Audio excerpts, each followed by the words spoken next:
অন্যদিকে আজ থেকে ফের বিজেপির ধর্ণা, ধর্মতলায় বিজেপি ধর্ণার অনুমতি। আমরা জানি যে হাইকোর্টের তরফ থেকে এই অনুমতি পাওয়া গেছে, শর্ত সাপেক্ষে হবে এই ধর্ণা। আজ থেকে ফের বিজেপির ধর্ণা শুরু হচ্ছে ধর্মতলায়। বিজেপির ধর্ণার অনুমতি দেয় হাইকোর্ট। 5ই সেপ্টেম্বর পর্যন্ত ধর্ণার অনুমতি হাইকোর্টের তরফ থেকে। প্রতিনিধি বিশ্বজিৎ এই মুহূর্তে আমাদের সঙ্গে রয়েছেন। বিশ্বজিৎ, আমরা জানি যে শর্ত সাপেক্ষে এই অনুমতি দেওয়া হয় এই ধর্ণা কর্মসূচির, সেক্ষেত্রে শর্তগুলো কি মানা হচ্ছে, কি ছবি ধরা পড়ছে? দেখো, ধর্মতলার ঠিক ডরিনা ক্রসিং, সেই ডরিনা ক্রসিং এর সামনেই এই মঞ্চ করা হয়েছে। 30 ফুট বাই 22 ফুটের মঞ্চ। আদালতের নির্দেশ অনুযায়ী এই মঞ্চ তৈরি করা হয়েছে এবং এই মঞ্চেই প্রতিবাদ অবস্থান, এই ধর্ণা বসবেন বিজেপির রাজ্য নেতৃত্ব।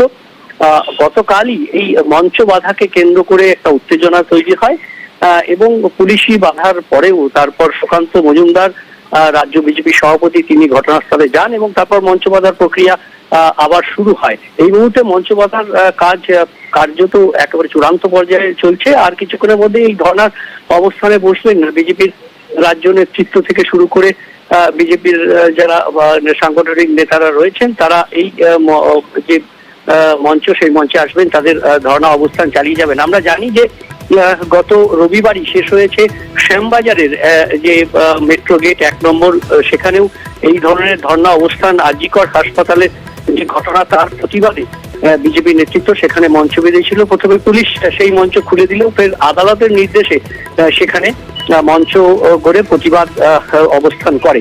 আর এই যে ডরিনা ক্রসিং এ যে মঞ্চ বাঁধা হচ্ছে, সেখানেও 5ই সেপ্টেম্বর পর্যন্ত আদালতের নির্দেশ রয়েছে। 5ই সেপ্টেম্বর পর্যন্ত এই ধর্ণা অবস্থান চলবে। বেশ।